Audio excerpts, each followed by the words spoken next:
Okay. Oh, go back. There we go. Okay. Thank you everyone for being here today. This is the ZAP 2023 Tier 2 application workshop. If you wouldn't mind just muting your microphones unless you are meaning to speak, just so that way there's no interruptions during the presentation. Um, that being said, if you have any questions as I'm going through the presentation, feel free to put them in the chat. I'll be checking that periodically, so you can put it in there so you don't forget while we're talking about it, and then I can jump back to it once I uh, see it. Or if you do just want to wait, we're going to have a question section at the end, and then you can unmute yourself and we can uh, also answer questions then. So I'm just going to go ahead and quickly mute everyone. So don't mind me if you suddenly see that you're muted. Um, okay, great. Um,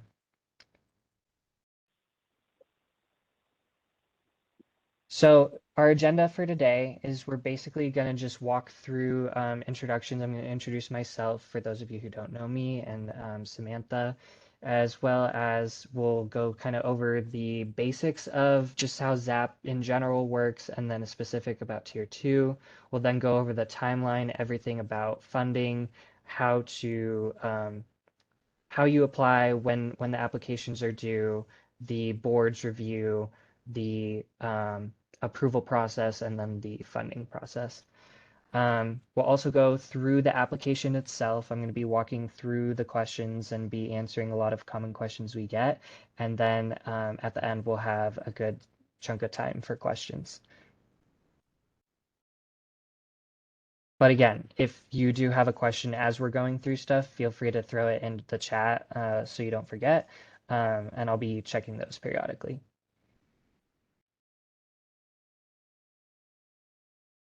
Okay, so my name is Daniel Sturgios. I am the ZAP Grant and Communications Coordinator. So my role is primarily working with the Tier 2 applicants and the Tier 2 process. We also have Samantha Mary Thermos. She is the ZAP Program Director.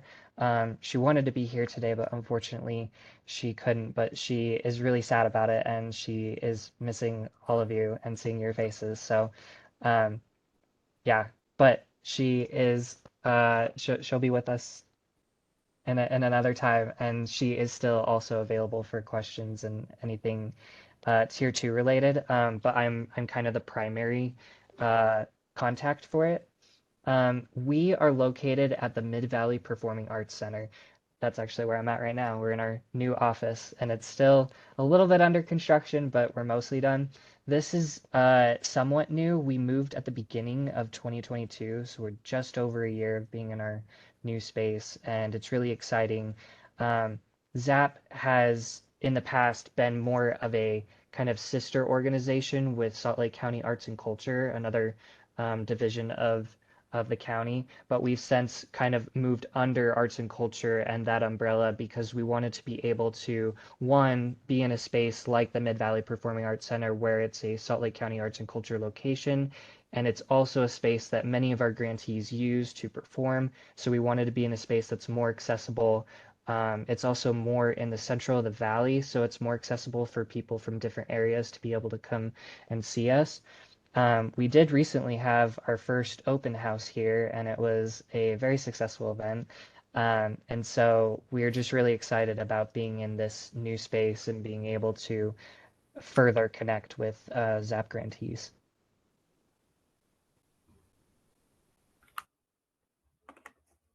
So for those of you who are new, and for anyone who may need a reminder, ZAP staff, so Samantha and I, we do not make any of the funding decisions. Those funding decisions are all up to our board. We only facilitate the board's process and the funding process. We don't make any of the decisions. All of that is up to the ZAP Tier 2 Advisory Board. This is an 11-member board. We currently have these members here: our chair, Monty Caldwell. We, by policy, always have two mayors. So we have Mayor Karen Lang and Mayor Dirk Burton from West Valley and West Jordan. We also have Ryan Riches, Bryn Ramjouet, Kelly Helm, and David Pack. We are actually also looking for additional board members right now to complete our full 11. We had some transition off at the end of the year. So if you know people who are interested, please put us in contact with them. But uh, yes, our 11-member board is the board who reviews your application. They do review each and every individual application. Um, they do take their time, and they are a volunteer board. They don't get paid anything. So this is really something that all of them are passionate about and want to be a part of the arts and culture community in Salt Lake County. So they, as they go through applications, they really are taking the time and dedication to review what you have put into your application. Okay. So what is ZAP? ZAP is a program under the Salt Lake County uh, branch, and the mission is of Salt Lake County Zoo Arts and Parks is to enhance resident and visitor experiences through art, culture, and recreational offerings. The purpose of Tier 2 specifically is to enhance the county's cultural offerings and community and build organizational capacity. It's not intended to be the majority of fiscal support for your organization. So this is by policy, and what the purpose of Tier 2 funding is to help your organization do what you do with increased capacity. Um, so we already know that there are many arts organizations out there, and we have this Tier 2 funding in place so that way you can increase your stability and increase that capacity. Um, just as a reminder, ZAP Tier 2 funding is not guaranteed. It is a competitive process from year to year. And so that is something that the board will always be looking for, is that they'll look at funding history, but it's not guaranteed.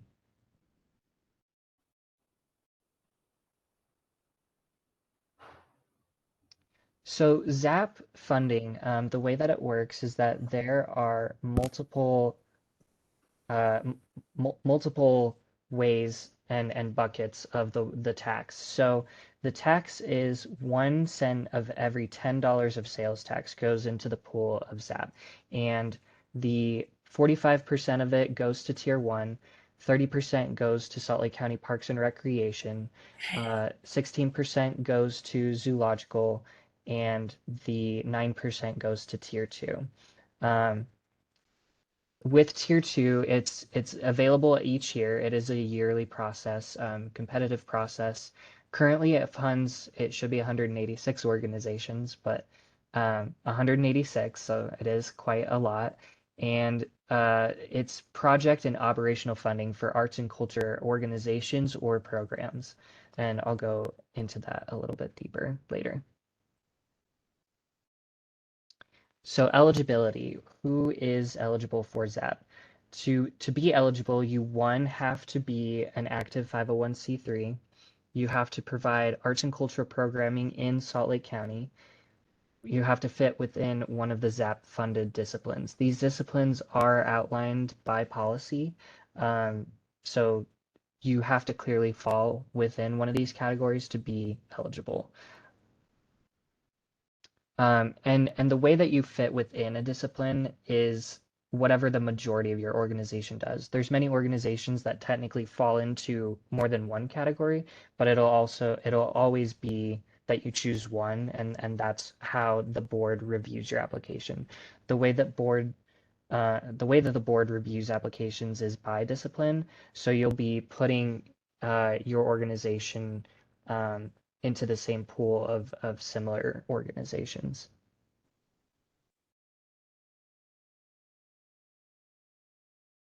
ZAP funds can be pretty flexible, so if you're an arts and culture focused organization, you can apply for general operating support.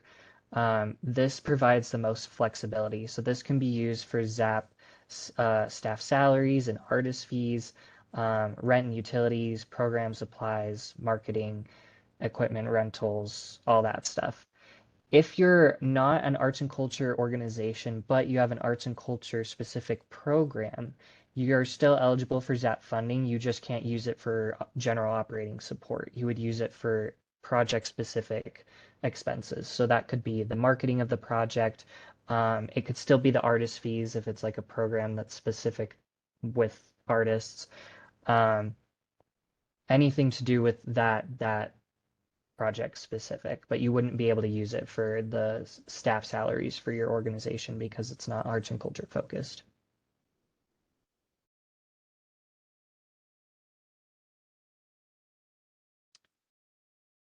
ZAP does not fund many things. I'm not going to go over this entire list. This will be in the application. It's also on our website, but I will hit on a few of them. The first is events outside of Salt Lake County. So those events, we we support that with our hearts. We just can't support it with the funding. Many of our organizations do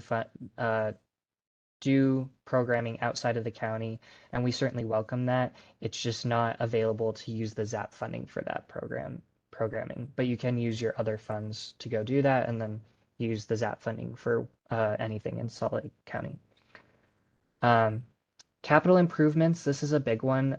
This means no, like if you're building a building, if you want a mural or a sculpture or public art, those are unfortunately not available for ZAP. Regranting, so this is like scholarships, award cash prizes, um, grants themselves. Any of regifting that money is not allowed. Um, Activities that are primarily religious in purpose. So many organizations can't, some of them do religious programming, and that's okay. They just can't use the ZAP funding for that. They would use the ZAP funding for their other programming. Another one I wanted to hit on was activities intended for fundraising or endowments or capital campaigns. So you can use the ZAP funding for events and marketing in general, but if it's fundraising specific for one of those things, then you wouldn't be able to use the funding for that.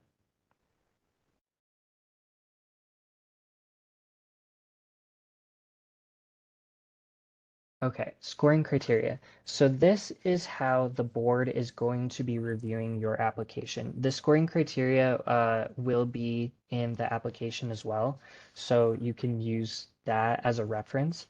But they have these three major categories, which is artistic and cultural vibrancy, public benefit and outreach, and organizational capacity. These three buckets are how the board is going to look at your application to see how it stands out.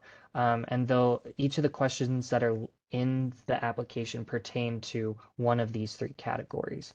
So they'll be scoring on each of these categories, and then they'll have a total score. Um, Artistic and cultural vibrancy, this is to, speak about how are you serving the community in an artistic and vibrant way. Public benefit outreach, that's who you're serving.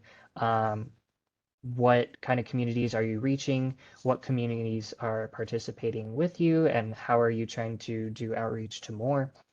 And then organizational capacity, they like to see that the organizations are stable, well managed, um, work well with the community and other strong partnerships, and have a diverse funding source. Because ZAP is not meant to be the sole or majority funding source, but it can certainly contribute and be part of that wide variety source. Um, and I guess the thing to really note here is that the board does try to prioritize things that are public to the county itself. So open to the public, you're trying to have programming that anyone can participate in, um, or not, or to say that you have different programming for different either communities or age groups or that kind of thing. But they want to see a wide variety of who you're reaching. Okay, the timeline. So The application for this year is going to be due on April 28, 2023 at 5 p.m. This is a hard deadline.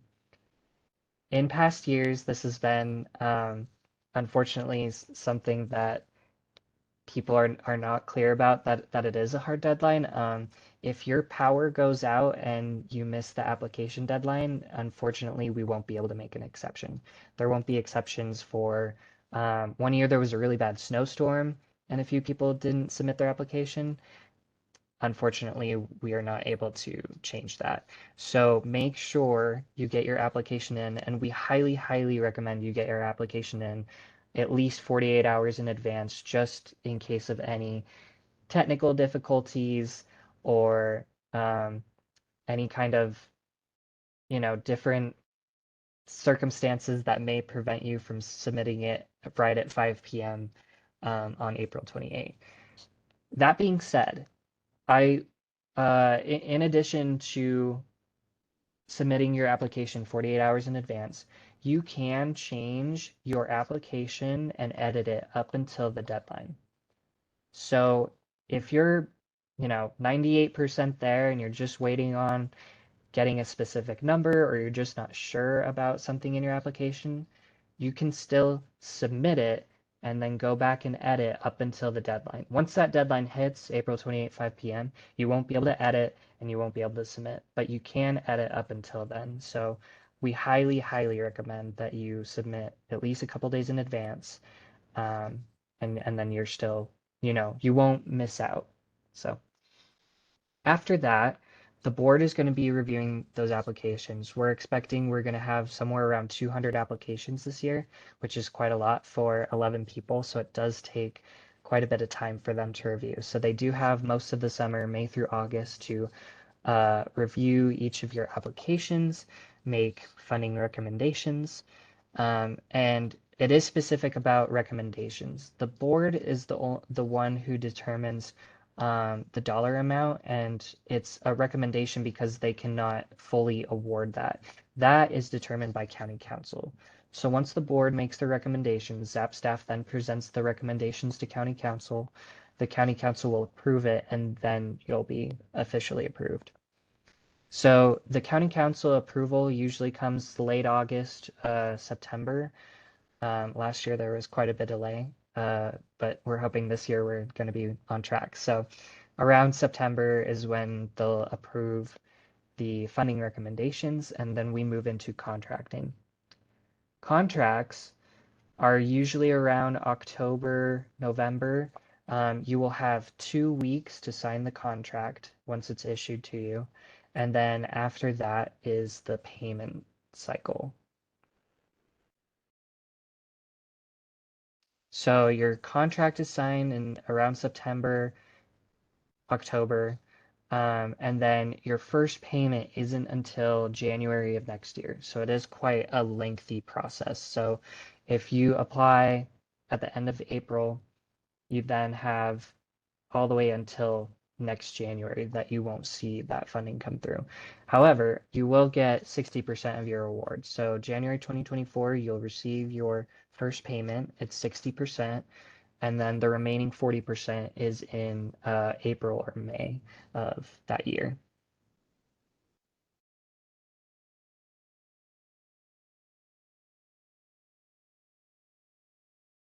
So the best way to stay connected with us is through the ZAP monthly newsletter. You'll periodically get updates in the ZoomGrants system, particularly once the the board has made their recommendations.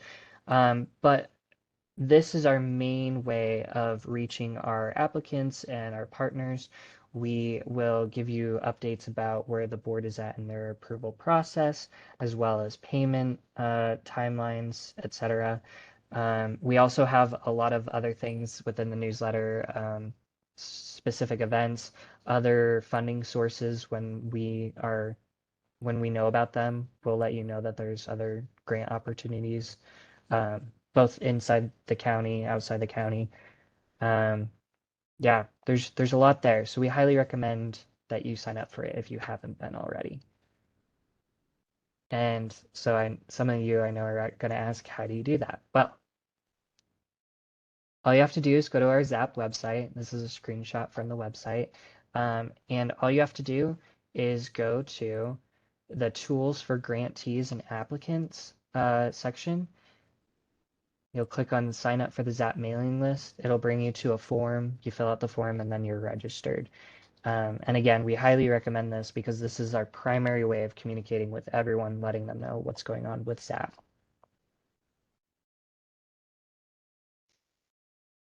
We also recommend you stay connected with us through social media. This is more of our public-facing info, so it won't be so much about the grant cycle itself, but it will be everything that our grantees are doing. Other updates, I know recently we posted a job posting. Yeah, there's a lot that would be helpful for you to stay up to date on, just to see what ZAP funding goes towards and how it impacts the community. Our primary channels would be the Facebook and Instagram pages. We do post to Twitter periodically, and then our YouTube page is mostly for recordings and trainings like this or the contract webinar, but we do post to there as well. But yeah, mainly Facebook and Instagram. You'll see stories and upcoming ZAP grantee events and that kind of stuff. So it's pretty cool. Invite the board. So one of the things that is required by contract for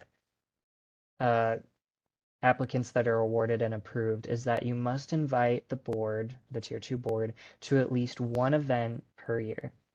We highly recommend that you submit more than one event because that gives them a variety of what to be able to go see.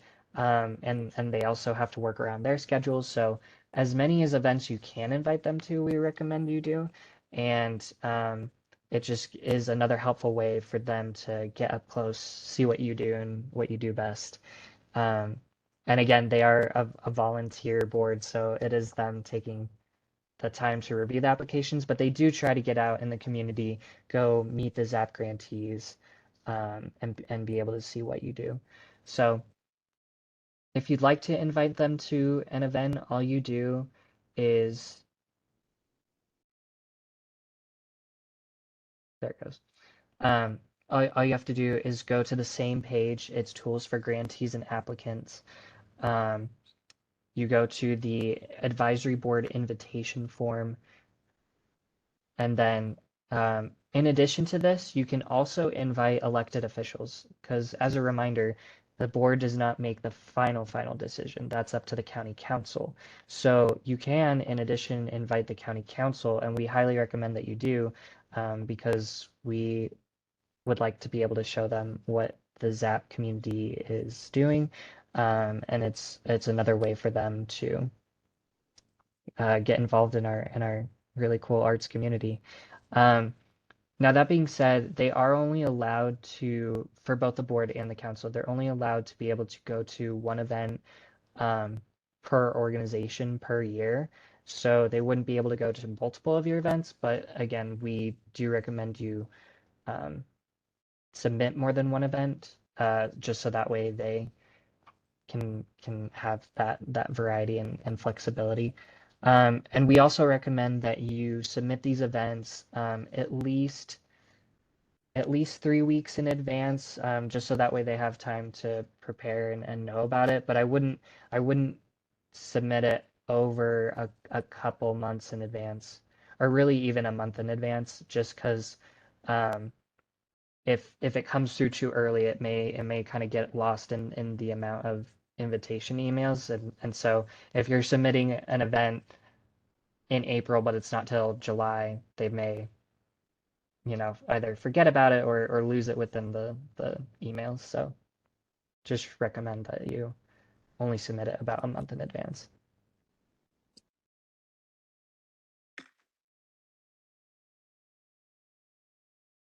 Okay, so that covers kind of the basics about ZAP. And so now I'm going to jump into the application. Does anyone have any questions about anything that I've covered so far?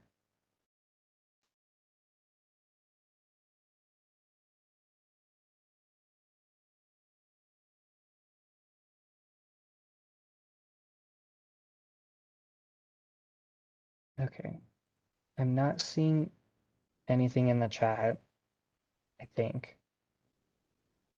Yeah, I'm not seeing anything in the chat, so if it's okay, I'm going to go ahead and move on. Take a drink of water first.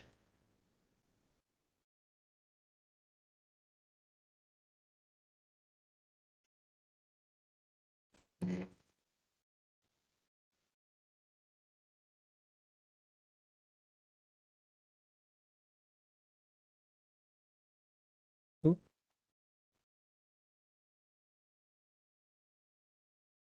there we go.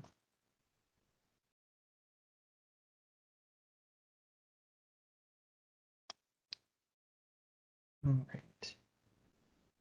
Give me 1 second. Just gonna get something.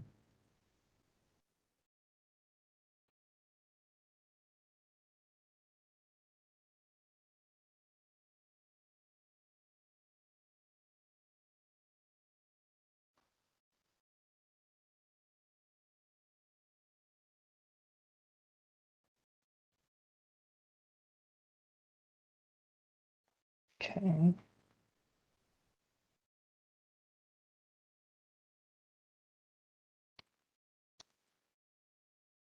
Okay.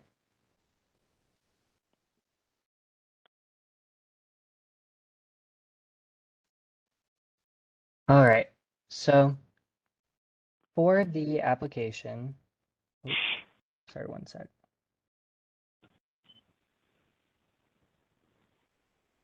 Okay. So for the application, to create one specifically, this is what you're gonna do. So you're gonna go to ZoomGrants.com and you're gonna click on the main page. You're gonna click Login. If you don't already have an account, you'll need to create one. If you already have one, you'll go ahead and log in. We we recommend that you create an org-wide account, so that way it's not tied to an individual.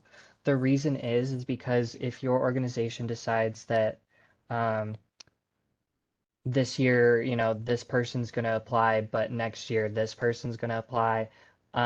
Or if you have a person that typically does the grants, but then moves on from your organization, this allows it to not be tied to their individual specific email, and all of the applications can live within one account versus transferring them over from year to year, because the transfer process is a little bit difficult.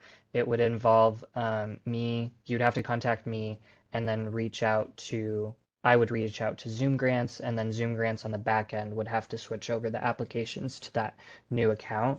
So we recommend that you create an org-wide one, so that way, for whatever reason, whoever needs to access the applications, they can.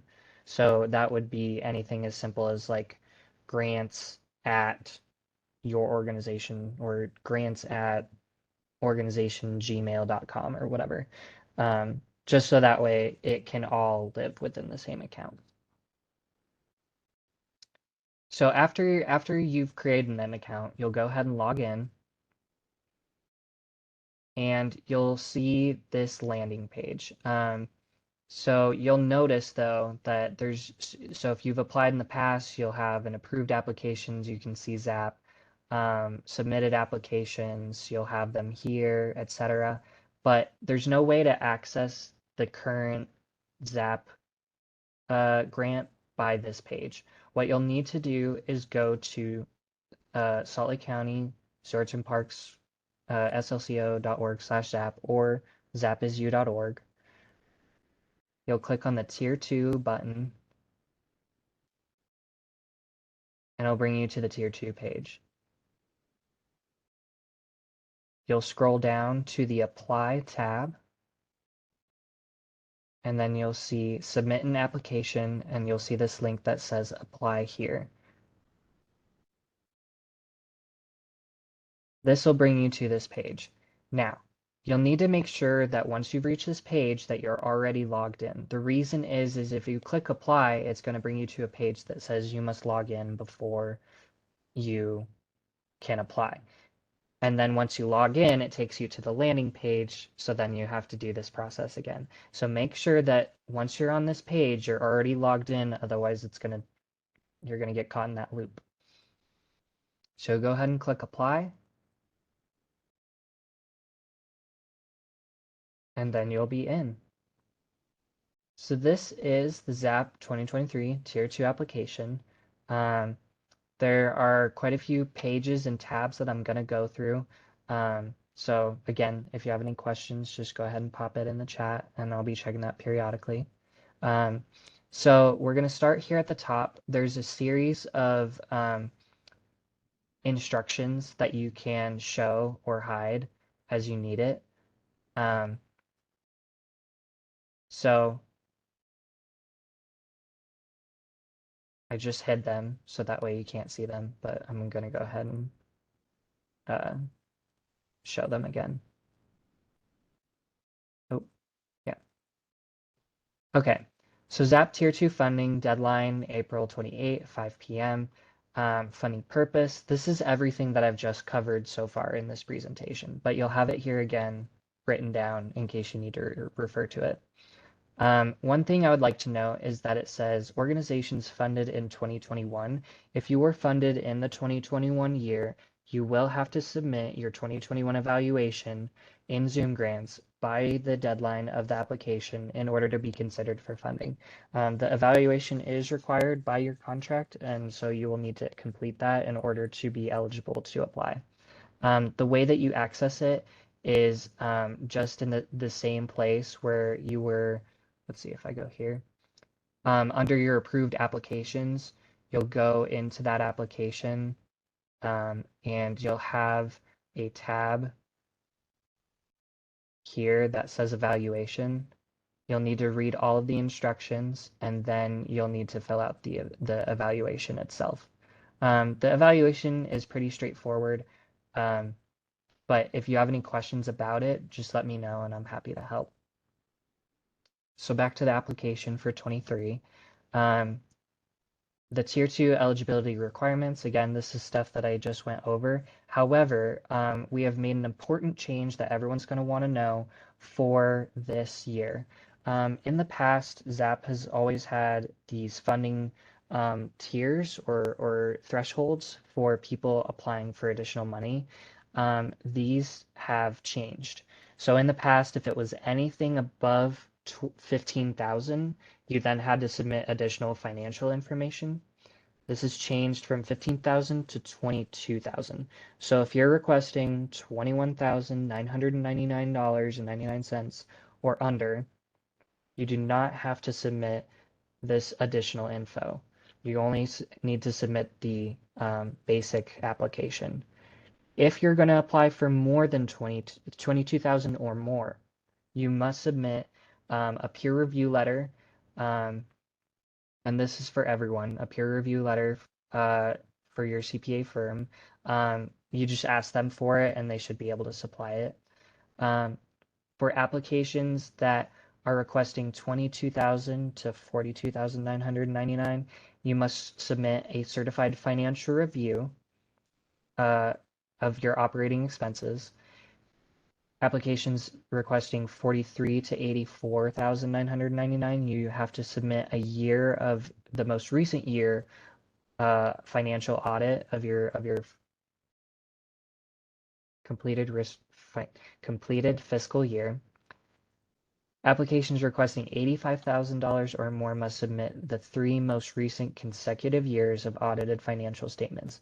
And this is required. If you don't submit whatever is required for the amount that you're requesting, so if you are requesting 25,000 and don't submit a certified financial review, if you're requesting 45,000 and you don't submit a certified financial audit, you will not be considered for 22,000 or over.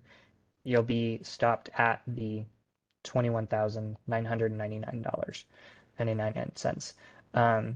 That's by policy, and there is no flexibility on that. You must submit everything within the application in order to be considered for that level. That being said, you do have an additional month to submit that information.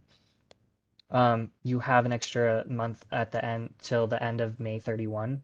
So May 31 at 5 p.m., you must have those within your application. And the applications themselves will close on April 28th, but you'll still be able to upload your financial documents up until then. So make sure that you submit everything that's required for the amount that you're requesting. This is only going to be eligible for organizations that have received ZAP Tier 2 ZAP funding for at least 3 years. So if you have not received ZAP funding for 3 years, then you will not be able to apply for that amount.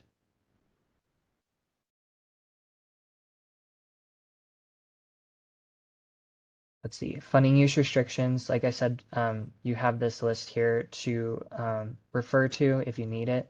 And I would suggest, so if you have any of these words in your application, we'll have to make a note of it. So what I recommend you do is you look through this list, make sure these are not anywhere in your application. If you, for some reason, end up listing one of these things in your application and you plan on using funding for it, and you have other things that are eligible, what then happens is that you're still considered for funding. The board will still approve you, but you'll have to fill out what we call an Exhibit 3 letter, and it's a very specific like part of your contract that says, yes, I will use my funding for these items in my application. I will not use these items, not use the funding for these items in my application for the stuff that's ineligible. So to avoid that, what's even easier is if you just don't put that stuff in your application, then you have to worry about it. Okay. Application Resource Library. This section is your best friend. Please use it. It is a great resource, hence the name Resource Library. It has lots of things that will be useful for you for filling out your application, as well as some tools and tricks in case you get stuck or need help.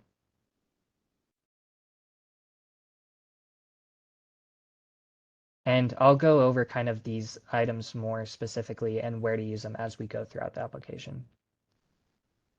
So those are kind of the main instructions and helpful guides. We're now into the application itself. So organization DBA. This is the name of your organization recognized by the community. So whatever the community knows you as, this is where you're going to put that name. This is not this can be, if it's still the same, the name that's on your 501c3, but it doesn't have to be. It's whatever your organization is going to be known by in the community. So you'll put that in. You'll put the amount you requested. Just a note, requests cannot exceed 7% of the total Tier 2 budget. That's around 165,000. None of our current grantees receive near that amount, but it's just something to note. And if you're a first-time applicant, I would just say we do get this question quite a lot of what should we apply for? There is no limit per se, up to $22,000 or 21,999. There's no necessary limit. That being said, the board does typically have kind of a low, like standard first time award amount that they'll give. And then because they want to see how you handle the money. Do you comply with all of the restrictions of ZAP? Do you fill out your evaluation, etc.? Once you are past that, that's when they will typically, you'll see those increases. But that being said, just don't limit yourself because the board cannot award more than what you ask for. So if you have an amount that you've received in the past and you're thinking, well, I want to go for 5,000 more, you can certainly put that, but also that just it does limit the board to how much they can award you. So don't limit yourself too much, but yeah, that's just something to consider. So you'll fill out your applicant information. This will auto-populate from your profile depending on, who it is. So again, if you have an organization-wide email, you could go ahead and put whoever you want to be the current applicant name, and it'll fill it in here. I've gone ahead and put in Percy Jackson because if you know, you know. And if you don't, it's a book series and it's really good, so you should check it out. But yeah, you'll put in your email. You'll put in your legal entity name. This is what's going to be on your tax exempt document. So whatever is on your 501c3 letter, or if you're in a local arts agency or your municipality, this is what you're going to put in here. You'll then put in your address. It does auto-populate from your account, but if you need to change it for some reason, you can. You'll put in your telephone, website, EIN, and UEI.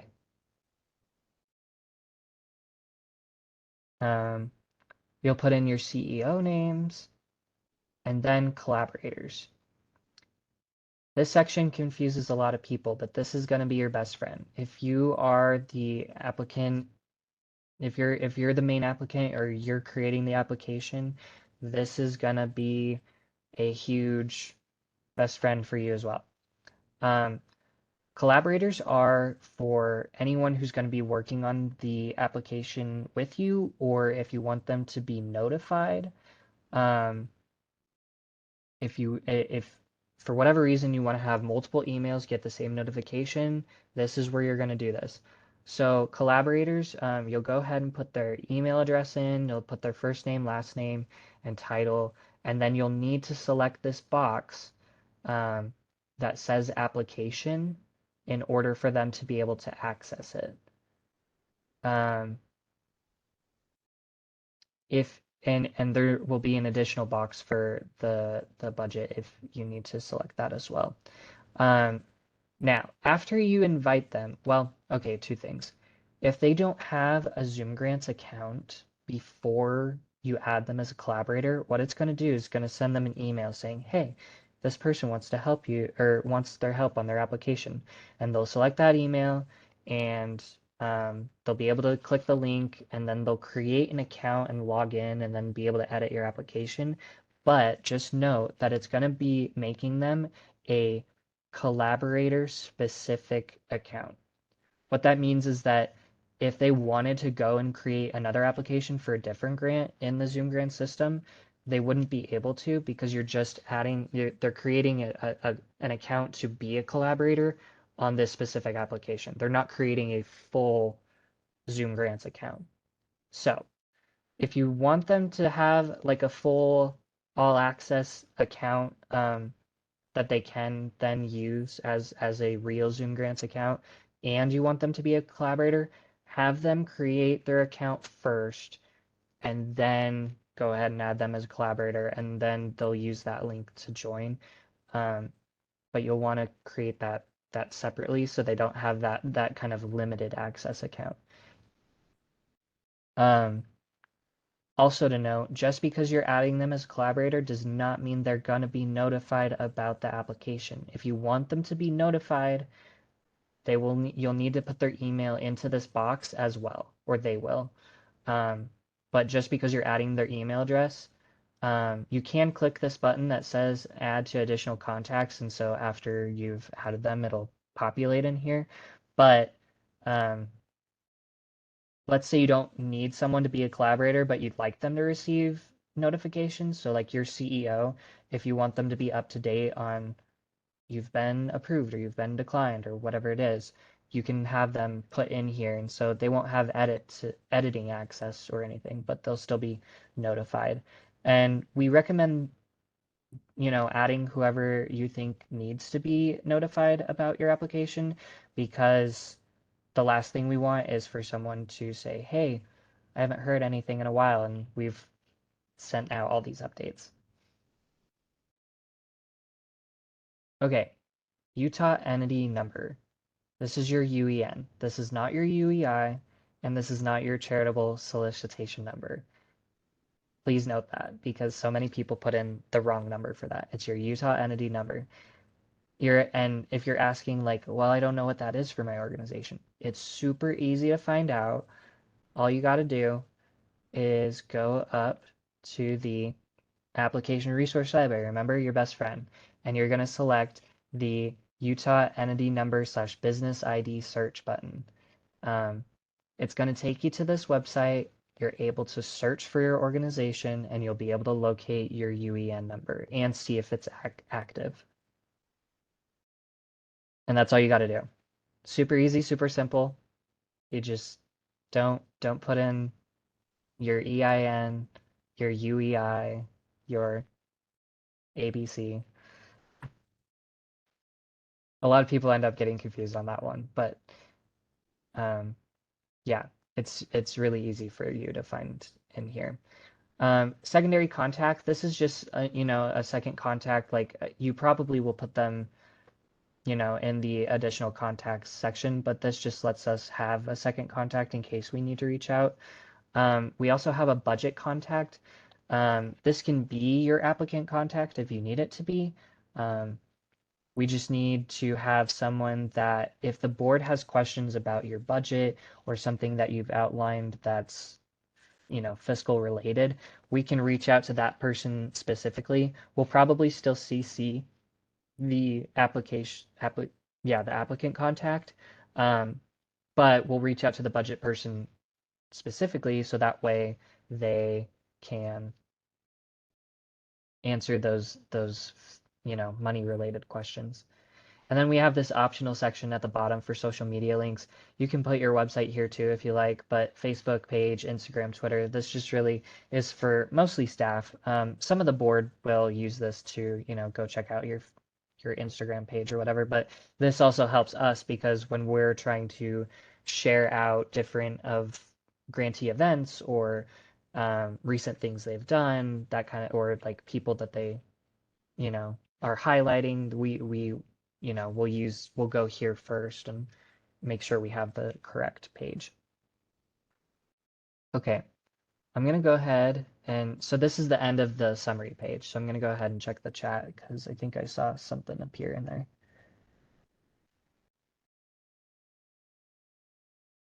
Oh wow, there's a lot. Okay. Um, question for later, ZAP to report.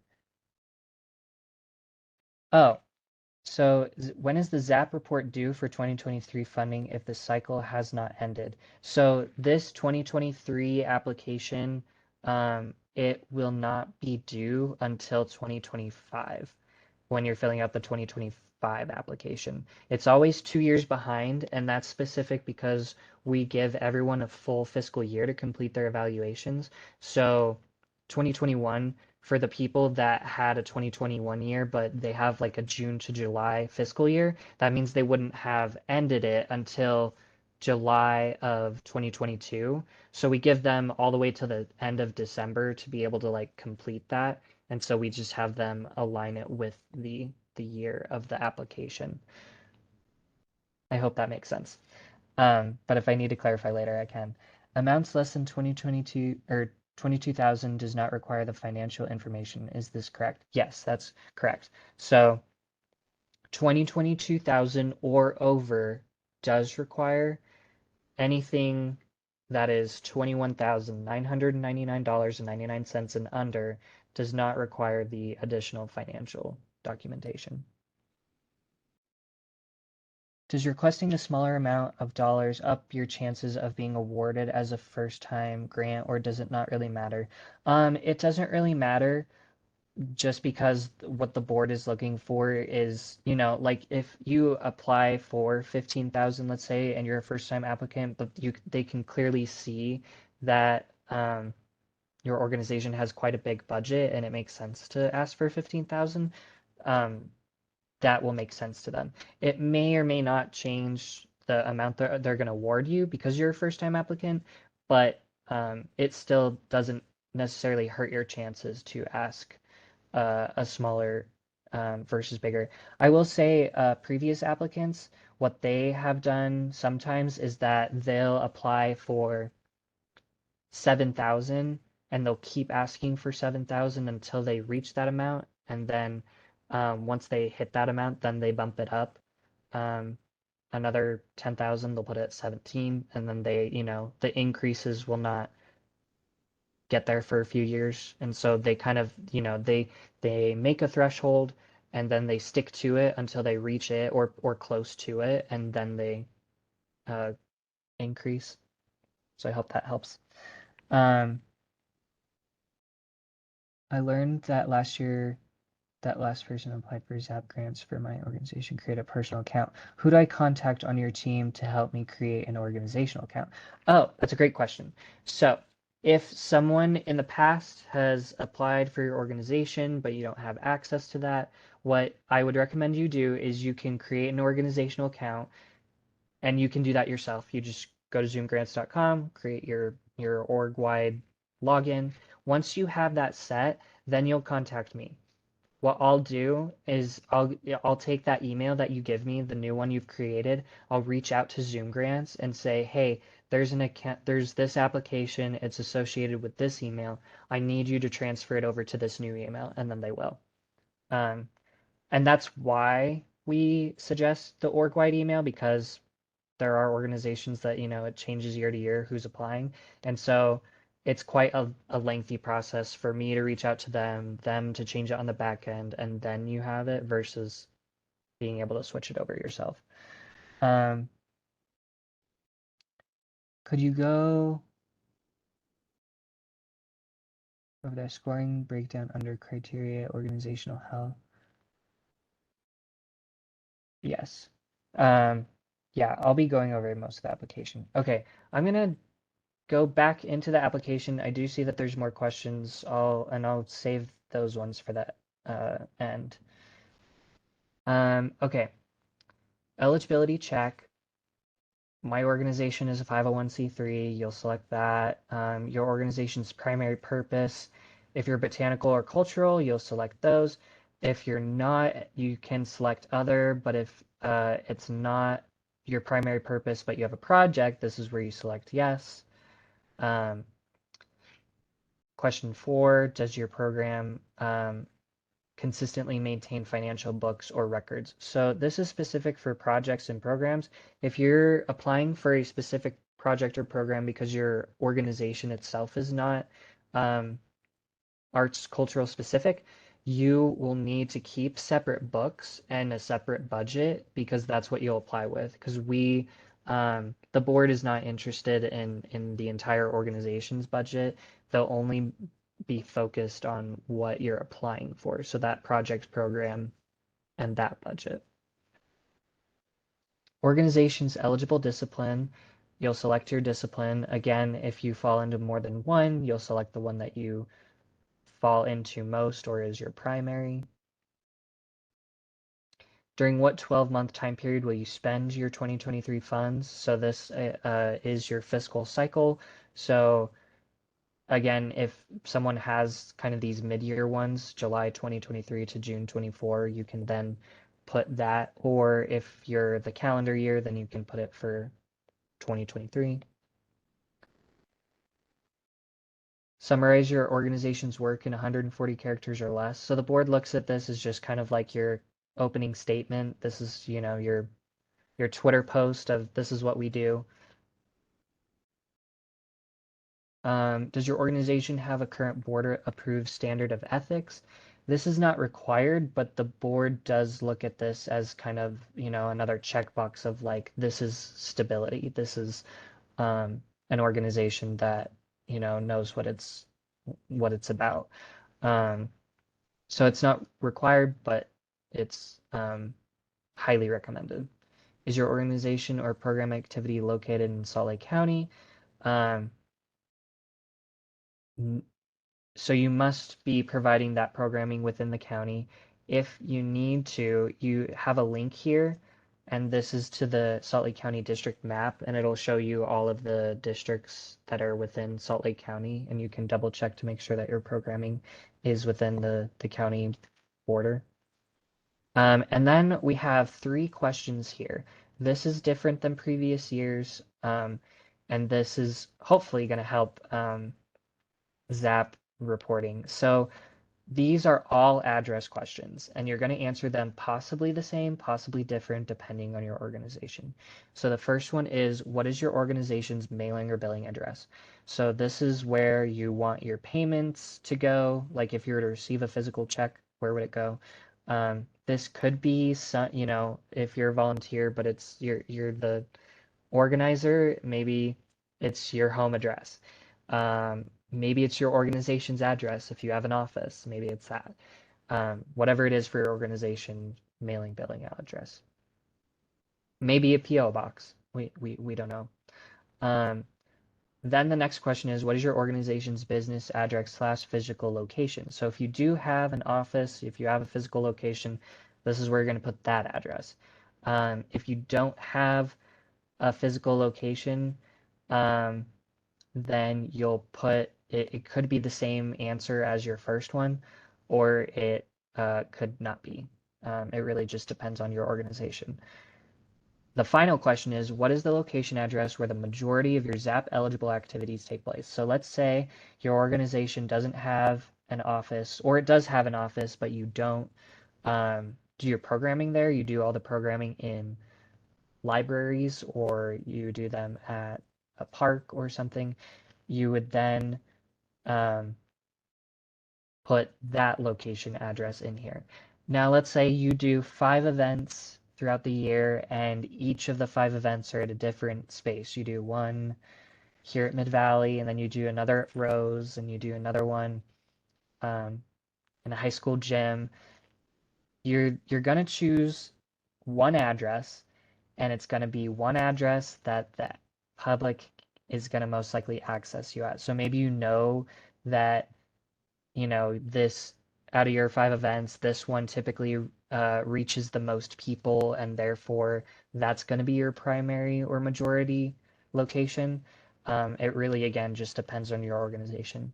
For all 3 questions, you're going to enter a real address, street address, city, state, zip code. There you have the ability to put an explanation or anything. We're not looking for an explanation, we're not looking for a narrative, just the address itself. And then at the end of that, you'll submit your tax exempt document. You'll just upload it. Uploading documents is super easy. All you have to do is click the upload button. It brings up this window. You'll name it, so you'll put in 501c3 letter. You can either upload a file or a link. So for this, you'll upload a link, you'll choose file, and then you'll click upload now, and then it'll be uploaded.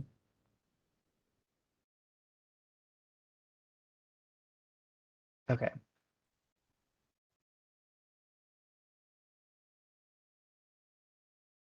So now we're in the application questions. I saw a couple of questions. I'll answer a couple, and then at the end, I'll make sure that I went through all these.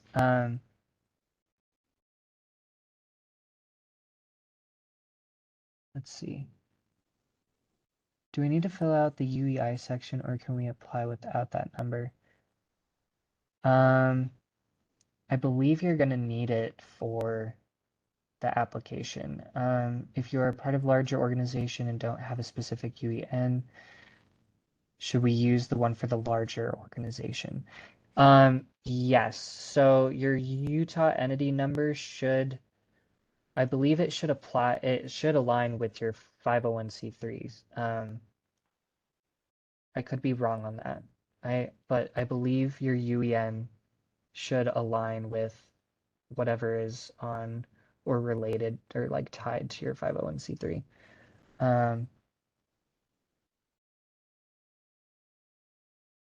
Okay. Yes, there are more, and I will be sure to get to those later. But please keep putting them in there because this is great. Because these are going to be questions that other people have as well.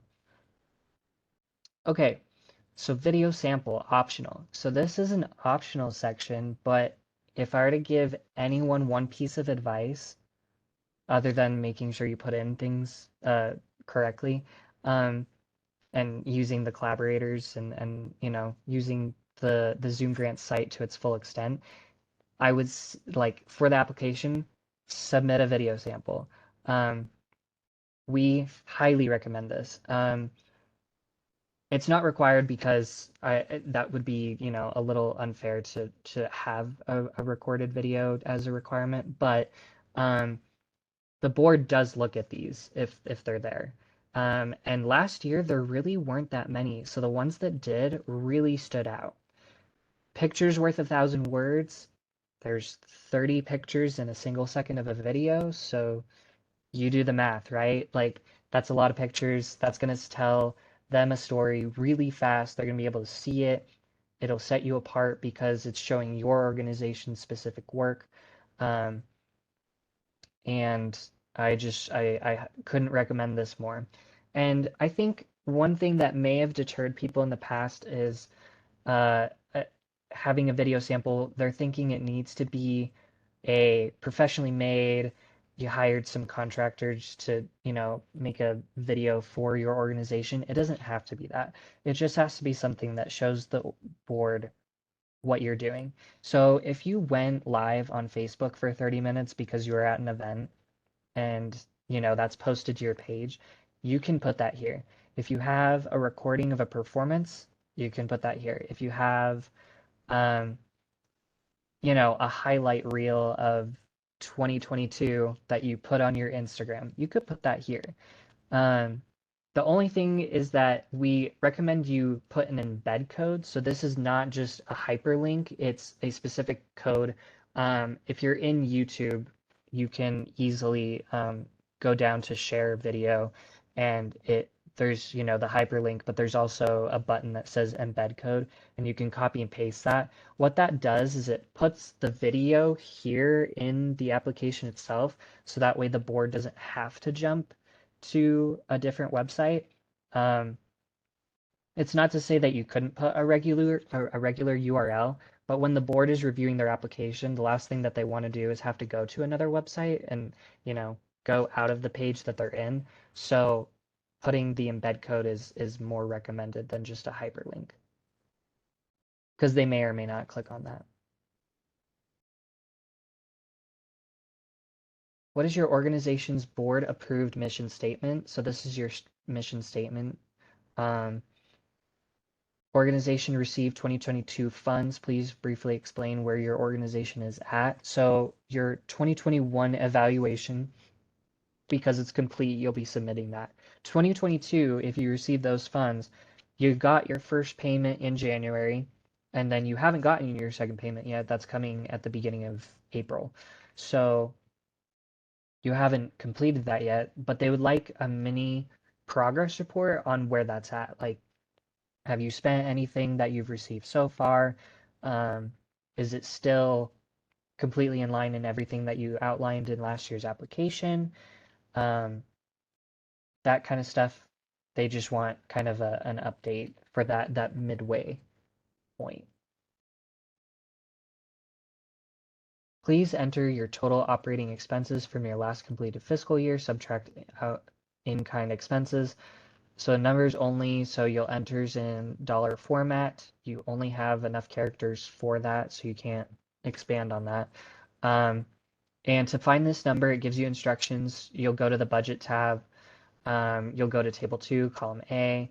If you have any questions on this, just let me know, but it is pretty simple. You line up the right column, you'll subtract your in-kind expenses and put that number there. Organization is requesting. Okay, so this is where the application is going to branch a little bit depending on what you answer. So if you're an organization that is arts and culture specific, and you're applying for general operating funding, this is where you'll fill out questions 6, 7, 10, and this will be about what your organization is going to use your funding on, and then you'll list each of your organization's major programs. If you're applying for funding for an arts project, then you'll need to name the project itself, and then you'll also list out how you describe how you plan to use those funds. Um, and then you'll explain the project itself, and then you'll explain kind of your organization separate of the project and how the project itself fits within your larger picture of an organization.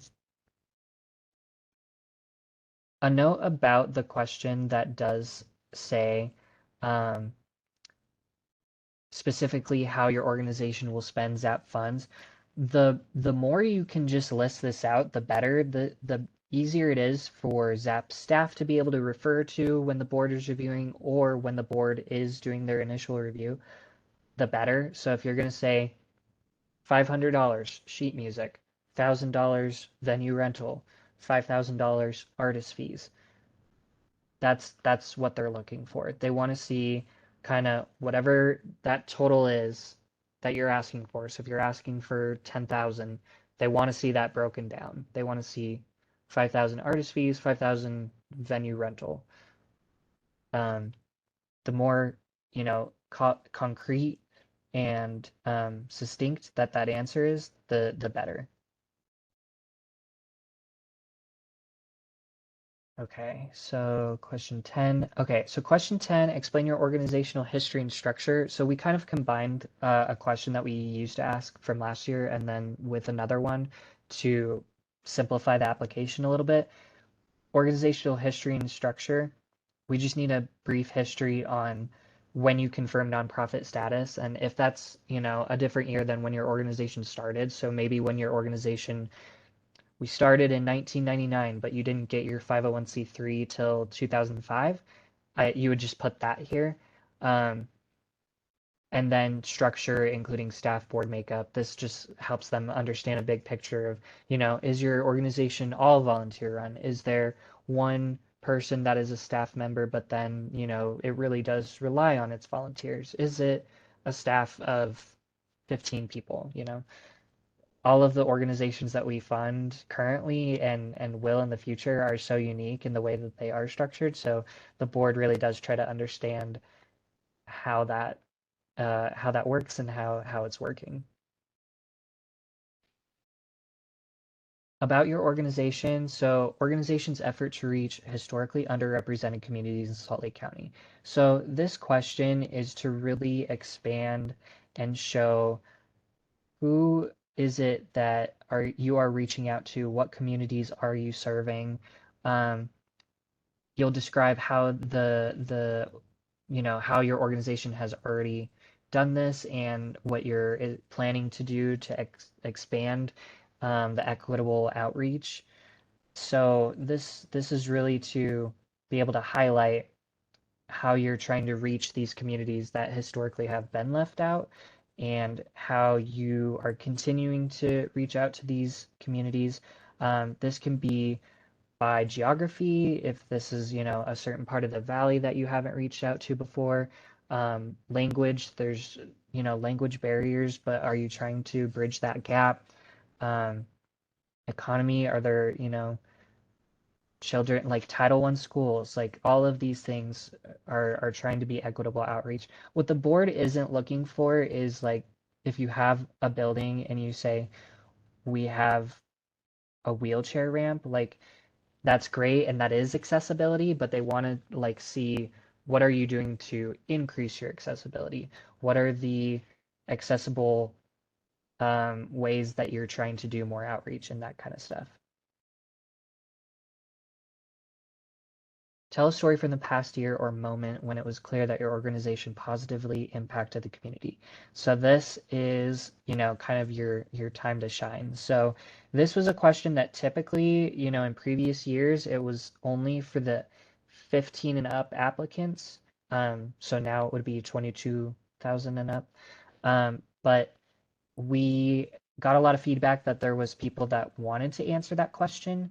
So we've moved it into the basic application that everyone will have to answer it. Um, this can be a narrative. This, if you're, you just have this story about a time that you really impacted the community and it was noticed, um, this is your opportunity to tell that story. Okay, requesting 22K or over. So now we are in the 22 and K over section. So if you're applying for, less than 22,000, you do not need to answer these questions and you should not. All you should put is not applicable and continue on. You'll put not applicable for question 13, question 14. If you do answer these, you'll receive an email from me saying, please remove your question. Because you're not allowed to answer these questions for that funding tier. The reason is if some organizations want to do put in an answer and then others don't, that makes it a little unfair for the board to review. So as ZAP staff, we come in and we make sure that it's, fair across the board. So don't put in an answer if you're not applying for that funding level. If you are applying for that funding level, how does your organization uniquely contribute to artistically cultural vibrant community? So they want to, this is further to expand, like how are you standing out? How are you increasing to stand out? How are you contributing to the vibrant community of Salt Lake County? And then that last question of organization's key goals for the next 3 years, they want to understand where is it that your organization is planning to go? What are the kind of plans and efforts that you're trying to accomplish? What is the stability of these goals that you're and plans that you're making? Okay, the last question on the page, question 15, is for everyone. Submit your data via Smartsheets. This used to be data that was in ZoomGrants. It's now in a Smartsheet that's outside of the application. So what you need to do is you need to highlight this link. You'll, go to, and it'll open it in a new tab, and it's going to bring up this Smartsheet. You will need to complete all of this data. All of this is required and is part of the application. If you do not submit this as a part of your application, you will not be considered for funding. This is everything that your organization, how it's built, so how many employees you have, and then a lot of data on your events. How many events did you have? Were they in person? Were they free? And then where were they? Like we want to know in which city was the event in. You will need to complete all of this information in one sitting. And unfortunately, you cannot save information within the Smartsheet and come back to it later. To help with this, we're going to use our best friend. Sorry if that made you dizzy, but we're going to go back to the application resource library. One of the resources in the library is optional additional data worksheet. For info compiling only cannot be submitted. So you cannot fill this out and have it as a part of your application, but it is a tool. So when you open this, you're going to download it, and it's a Word document.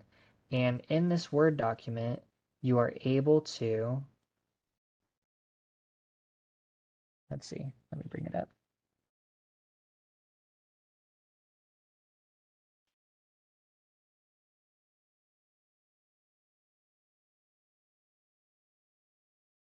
Where did it go? There we go. In this document, you'll have the exact same questions and all of the data, but it'll be in a Word doc so you can save and come back to it. That being said, you cannot upload this document to your application. You cannot use this document and email it to me as a part of your application. This does not count. What you'll need to do is submit the additional data Smartsheet. Once you're done with this, you'll check this, like you'll fill everything out, and then you'll come back and send me you say, I understand, I must return to my 2023 application. If you'd like a copy of your responses, you can. You just select that button and put in your email. You'll then come back to this part of the application and you'll click I certify I have submitted the additional data form. If you don't click that button, it won't let you submit your application. If you click this button and you haven't, you'll receive an email from me saying, hey, I didn't receive your Smartsheet submission. Please submit that by the application deadline or you will not be considered for funding. Okay, so that actually brings us to the budget tab.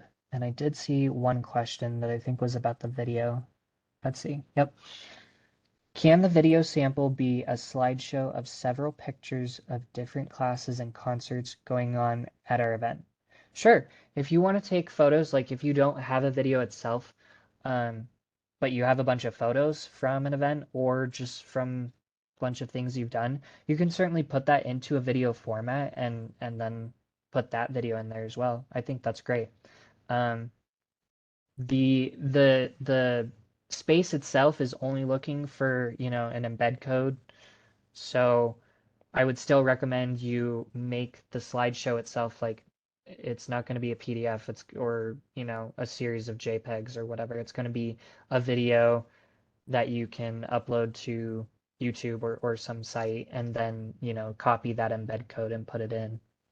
But yes, you could have it be several pictures. Just the more that the board is able to, like the words are that you put in your application are very important and they're very specific and, that's for a reason. But, you know, again, something visual for them to see and kind of be able to tell these different organizations apart because they're going to be each board member is going to review over 100 applications individually. And so that's a lot, and that's a lot of words. So pictures can help them be able to separate out in their mind. Okay, budget, revenue and funding. So this first part of this first part of the page is your revenue. You'll put in how you have received revenue through admission or tuition or donations, other income. You'll put in your in-kind. Um, The ZAP grant, you'll fill this out as if you've received this year's award. So whatever you're asking for, if you're asking for 10,000, um, you're going to pretend that you got it. So your current fiscal year, if you're in fiscal year 22, you'll put in 10,000. If you're going to use the funds in 2024 of next year, then you'd put it in your projected next year, depending on when your fiscal year is. But yes, you'll always put it and make sure you put it in the correct column. Do not put it in the Local Arts Agency Advancement Initiative Award unless you actually receive that. This ZAP grant is what we contributed as if you got this grant. And then if you received last year's grant, you'll go ahead and put that in here too. Um, One thing I will say, so this budget should be pretty straightforward. One thing that the board is going to be looking for is if you have a one-to-one match. And what I mean by that is whatever you're asking for, so if you're asking for $10,000, they want to see if you have at least that much in other revenue. It doesn't matter what the revenue is, if it's, public contributions, if it's um, all donations, whatever it is, as long as you have that match. Because again, tier two funding is not meant to be the majority of your funding.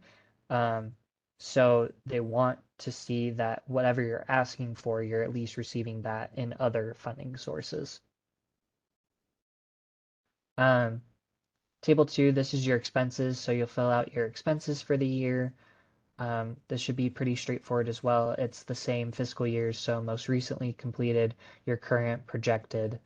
And then once you're done, you'll fill out the budget narrative. The budget narrative is a useful place for you to explain why.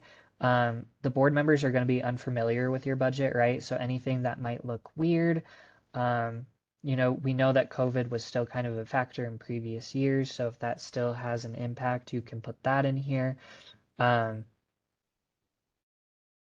what, if you have donations and you want to explain where those donations come from or ticket sales, just anything that will help the board understand the numbers that they're looking at.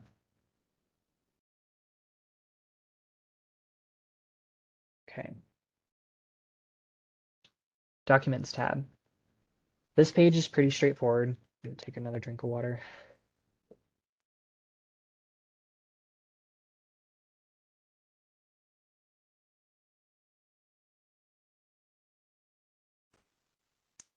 Yeah, so the Documents tab is pretty straightforward. All you're going to do is go to, for everyone, you're going to upload your organizational chart. Even if you're volunteer funded, this is still helpful for the board to see just, you know, how your organization is structured. And then if you're requesting 22,000 or more, this is where the additional requirements are going to come in. So you're going to submit for the board member list. You're going to submit a auditor's peer review letter if that's the, well, okay, for required for all, you'll need to submit the board member list and the auditor's peer review letters. That's for any anyone over 22,000. After that, required for 22,000 or more, but under 43, this is where you put in the financial review or the 3 years of the audits, or sorry, the 1 year of the audits or the 3 years of audits. And then the rest is additional. They're not required, but we recommend those too. So visual documents, this can be like if you had a performance and you had a program for the performance and you want to upload that. Current list of partnerships, if you have other partners and um, not just, funding partners, like if you receive this a grant from the state, like that can be one, but also other organizations that you're working with. So if you collaborated with Wasatch Community Gardens or like, another ZAP grantee or not a ZAP grantee, just another organization, that can be, something else for them to see that, you're out in the community working with others. Annual report, brochures, news articles, that kind of stuff. That's fun to see for them. And then any kind of photos. So let's say you have photos, but it's not put in the slideshow you were talking about earlier. You can upload photos here. But I will say, I think the board, when they're reviewing the application, they're on this page most of their time, right? Because this is the bulk of the application. So they will come here and they'll look at photos, but I think to really put it in front of their face, we recommend the video. But that being said, photos are great too, and this is really helpful for staff because once um, if you are awarded funding, after the funding has been awarded, ZAP staff comes back here and we use it as a resource because we're trying to share what the organizations are doing and stuff that's either coming up, and so we'll use these photos for um, promoting your organization and future events and stuff. So helpful for us. Please upload photos. Okay, so that is the full application. Um, when you're done with your application, you can go ahead and, review everything that you've put in. And then once you're ready, you click this Submit Now button. And then you'll see, oh shoot, I forgot to fill this in. And it'll let you know what's still required. Once you've fulfilled all the requirements, then this will disappear and it'll say, congrats, you've submitted your application. And then you can still edit it up until the deadline. Because again, please submit your application at least 2 days ahead of the deadline to avoid any kind of issue. Now, I do have a few more slides, but is there any questions about like the ZoomGrants, um, the platform itself, anything navigating, uploading documents, any kind of questions like that?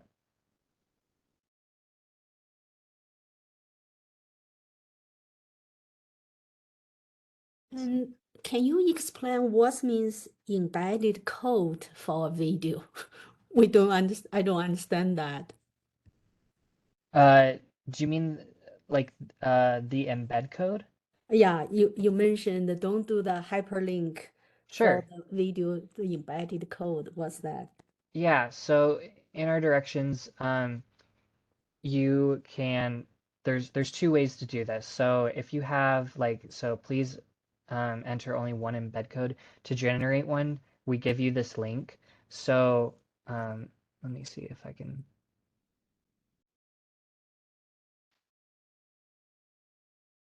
Okay,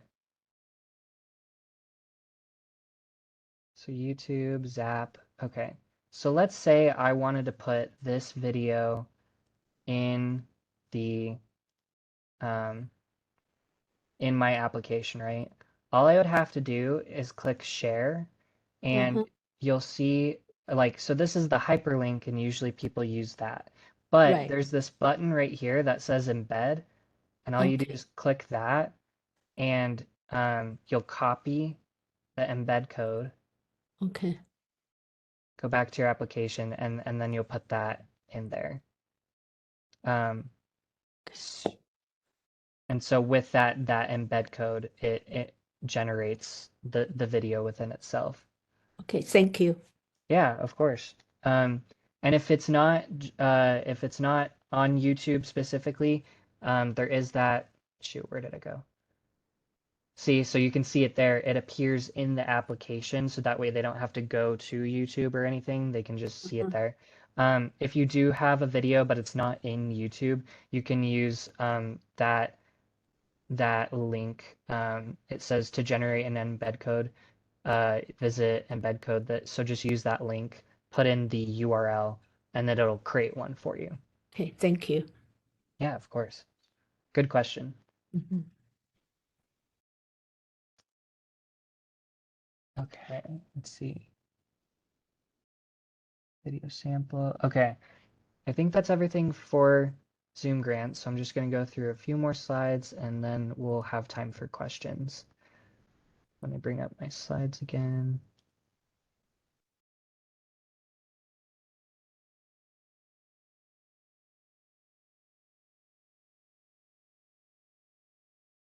Yay. Okay.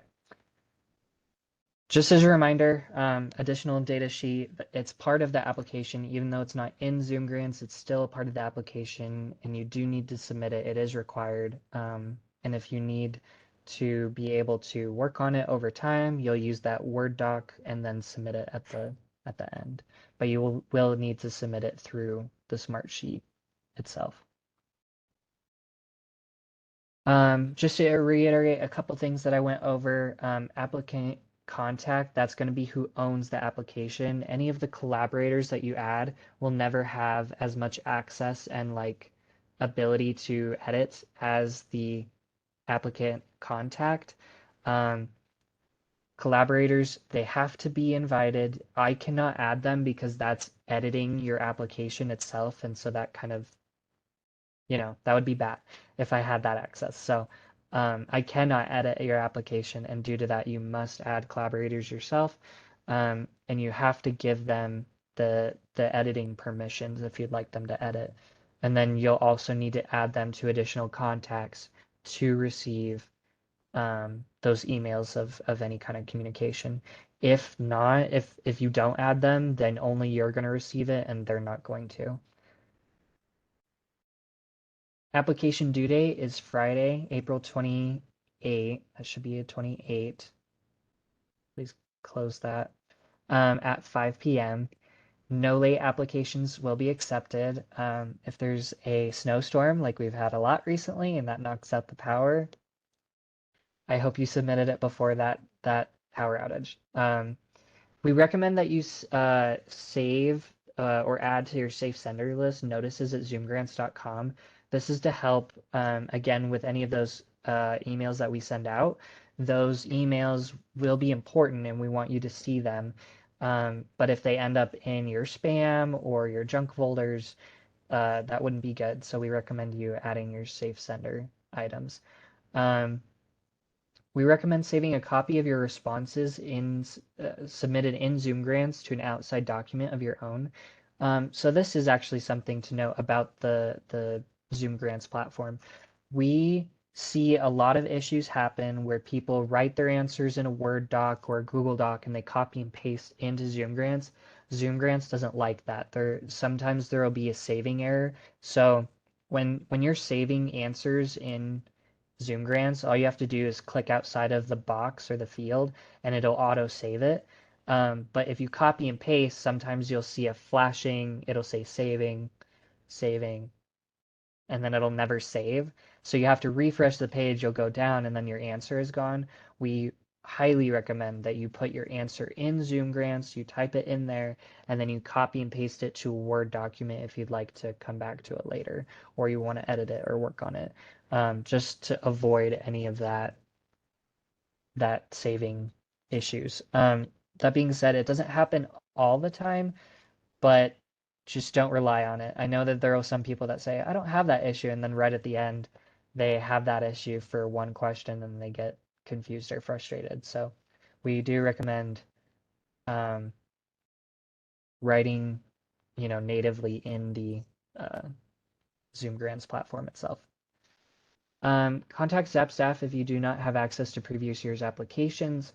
So again, we do want, when you do reach out to me, please let me know what the new email is and if it can be an org-wide email, so that way it doesn't, it's not going to get tied to you or any one individual.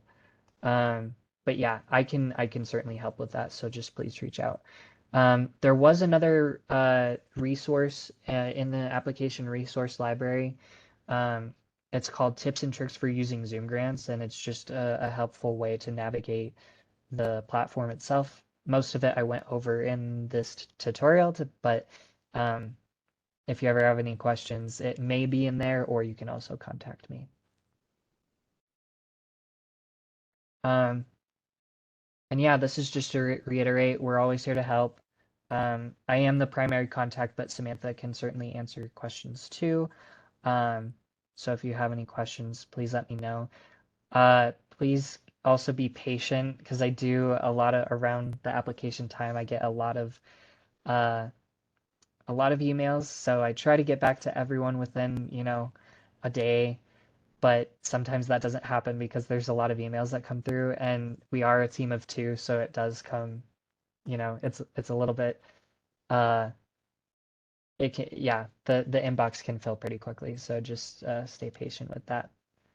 Um okay, we've now reached the end of the presenting, and I can start answering questions. I'll go ahead and stop sharing the screen.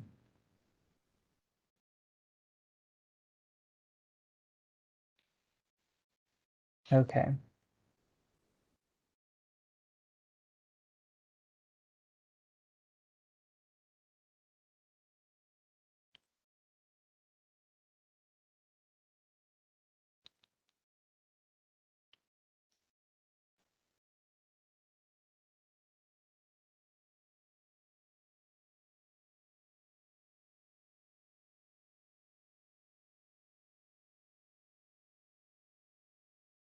Can everyone still see my screen? Yeah. Okay. Yes. That's what I thought too. Yes, we can. Sorry, I put a question in the chat, but Yeah. also you mentioned about having an organization email. How do I do that? Like, I'm not sure. Like, how do you create that so it can be passed on to the next person who writes the grants? So I would the way that I would do it, if your organization has its own domain, then you would just put, I would put like grants at, your organization domain. So for us, like it would be slco.org because we work for the county. So I'd put grants at slco.org. Um, if you don't have a domain though, then I would put, if you just want to create a Gmail account, it could be as simple as like grants or like Daniel Arts Grants at gmail.com. Just something that, it wouldn't be tied to one individual that you then could share with others if needed. Like you could have two people that both have access to the email and the password, um, or even just one person. But once, you know, you need to pass it on to someone else, you can. Oh, I see. So you're just saying like create one and then you would just share the password, just pass the password on to the next person. Exactly. Oh, thank Yes. you. Okay. Yes. Thanks so much. I appreciate that. Yeah, of course. Um, I'm going to scroll back up to the top of the questions and see, because I know there was a lot of them and I started to answer, but then I did not get to all of them. Okay.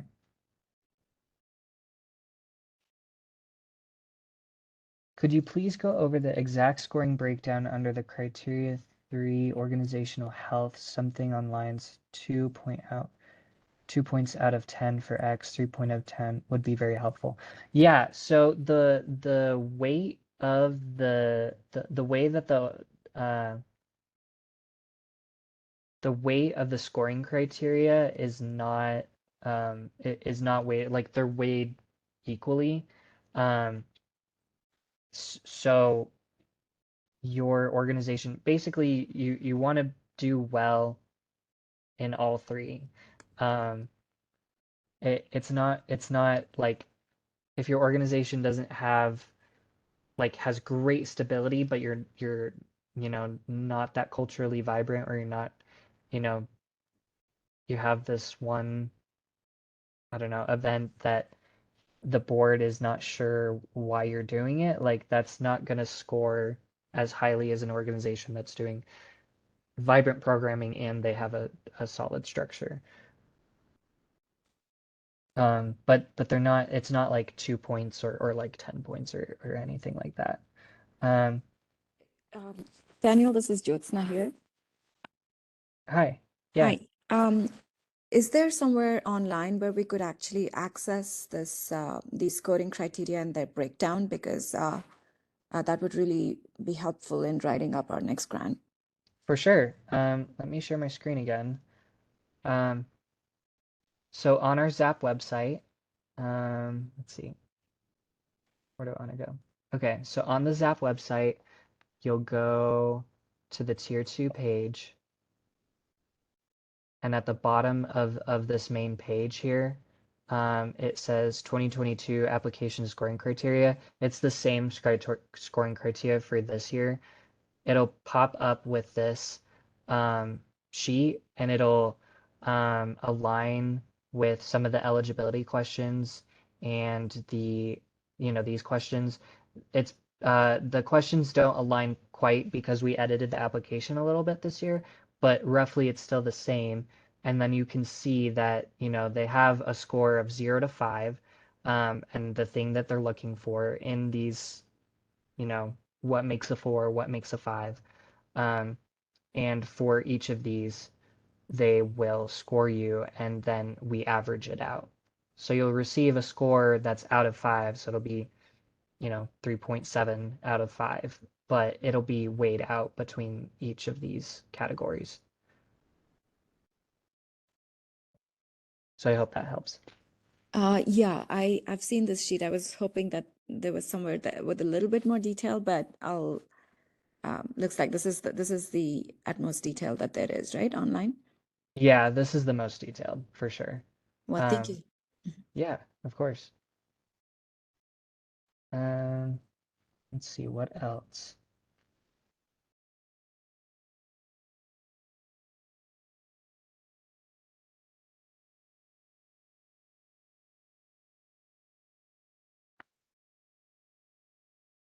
Do we need to fill out the UER, UEN?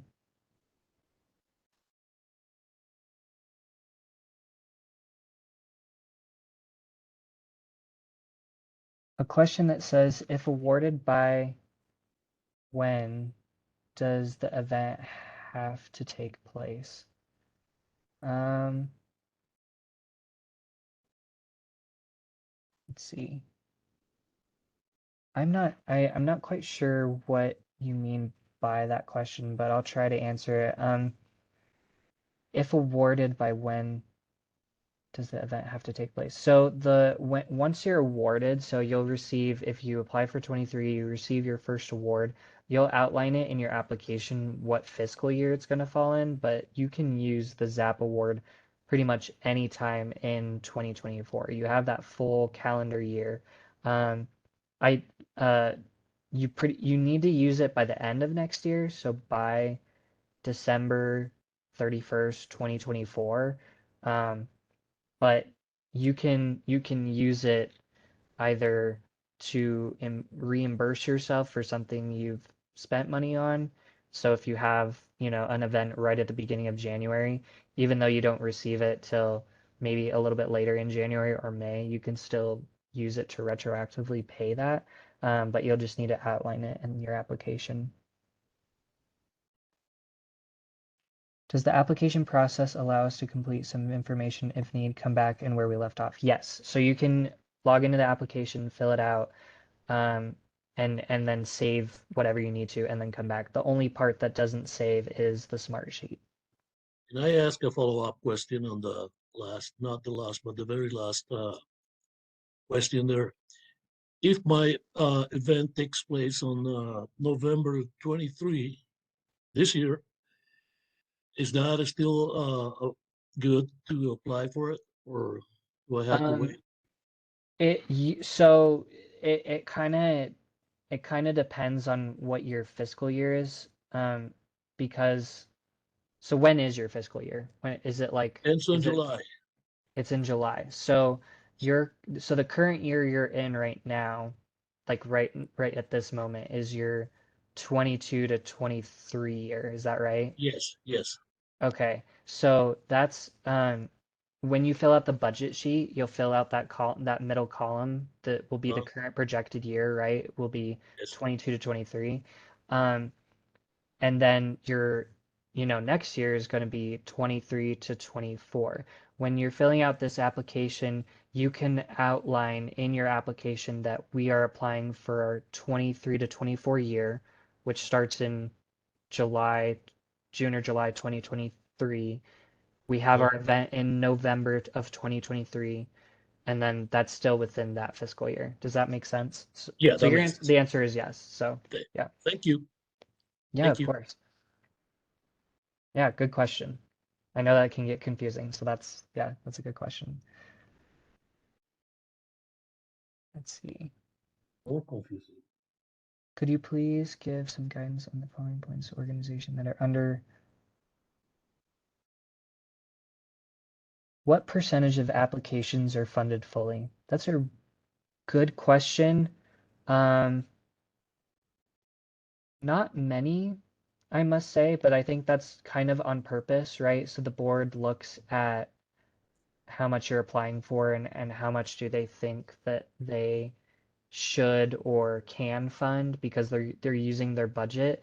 Um, I will say it's kind of hard to say what that's going to look like because for the past 2 years, 3 years, once COVID hit, the board kind of took this stance of we're not sure how revenue is going to be impacted. So they gave flat funding for the years of 2020 and 2021.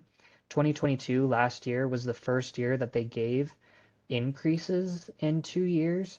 So that was, not new for ZAP, but it was new for this post-COVID time. So this year, they'll be moving more into that, they'll be giving these increases. That being said, um, there's still this kind of like new precedent of how much they're going to give full funding for versus um, a small increase. And I will say they do look at that as well. So if your organization scores, 10 out of 10, like flying colors across the board, and last year they received 15,000, and this year they're asking for 30. Even though they got a 10 out of 10 score, or sorry, 5 out of 5, I should just use the real scoring criteria. Even though they got 5 out of 5, it doesn't mean that they're going to jump 15,000 because that would be 100% increase and that would be a lot. So they do look somewhat at percentage increase. They, you know, the score that you receive informs kind of that percentage of what you're funded.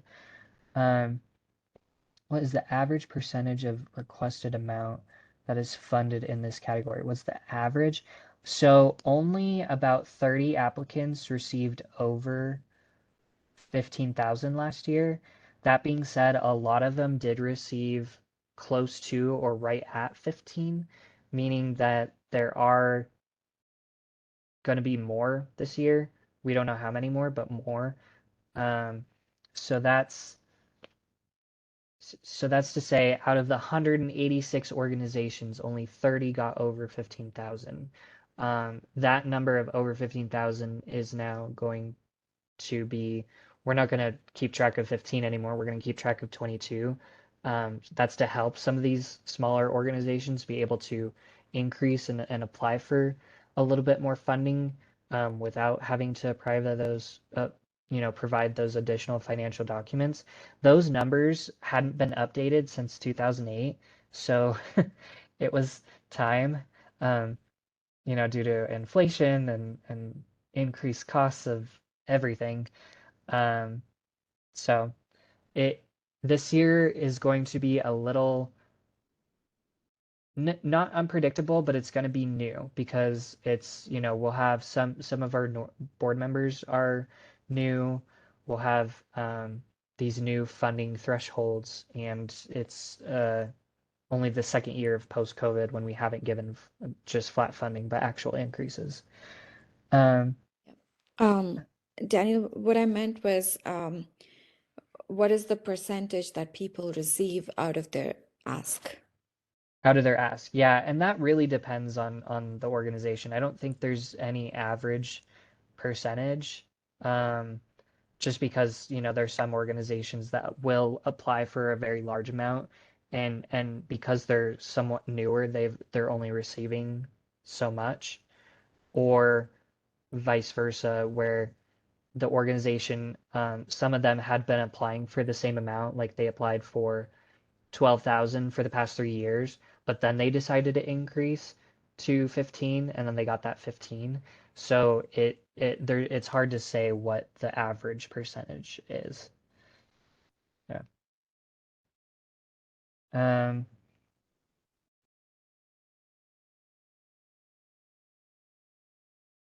you may have answered this, but is the dialogue from today available? Um, that's a good question. I believe when these recordings are made, I think there's going to be subtitles, but also, yes, like this is recorded and we'll put this on our YouTube page and our website. Can you have 2 active emails? You can, but there's only ever going to be one applicant contact, and that's going to be the primary. So in the end, there's always going to be one that's like the main. There's always going to be one number one. Where do we find previous score on an application? Oh, on an application, if you want to access a previous score, all you do is you go to your previous application itself, and within the application, there should be a button, like, a tab that's near like evaluation that says scoring, and you click on scoring, and then it should uh, appear. If it doesn't, let me know, and I can help you out with that further.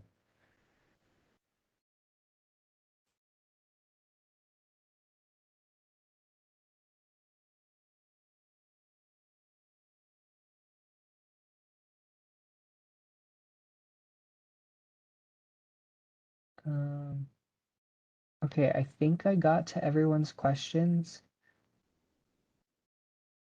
I think so. Okay. Well, thank you everyone for being here. I know that was a lot.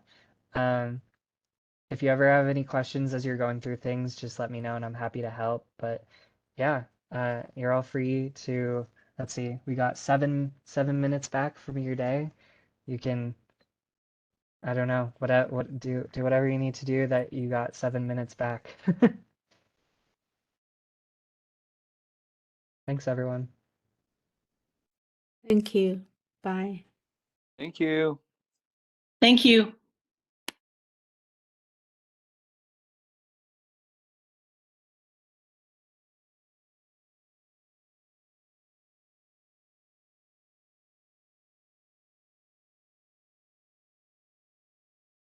Oh, and I need to stop recording.